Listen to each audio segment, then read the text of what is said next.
ఈ కార్ రేస్లో కేటీఆర్ గారిని అరెస్ట్ చేసే అవకాశాలు ఉండొచ్చు?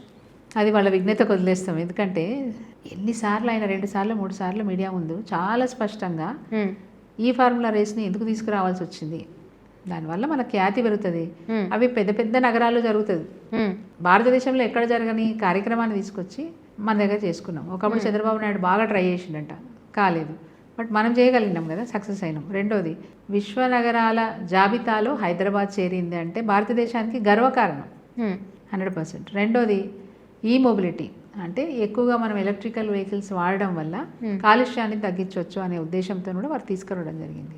తెలంగాణ రాష్ట్రానికి లాభం చేకూర్చే విధంగా పెట్టుబడులు కూడా వచ్చినాయి. మనకి ఏ విధంగా చూసినా మనకు నష్టమే లేదు ఈ ఫార్ములా రేస్ తీసుకుని. దానివల్ల చాలా లాభాలు జరిగినాయి.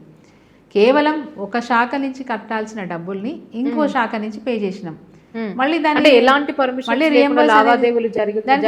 అనేది తీసుకోవాల్సిన అవసరమే లేదు.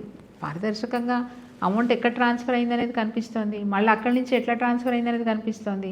దాంట్లో ప్రొసీజర్లో చిన్న ల్యాబ్స్ ఉంటే ఉండొచ్చు, ప్రొసీజర్లో ల్యాబ్స్ ఉన్నంత మాత్రాన తప్పు జరిగిందని చెప్పడానికి అవకాశమే లేదు. కేవలం కేటీఆర్ గారిని టార్గెట్ చేయడం వల్ల పబ్లిక్లో ఒక ఒపీనియన్ క్రియేట్ చేయడానికి ఈ ప్రభుత్వం చేస్తున్న ప్రయత్నం.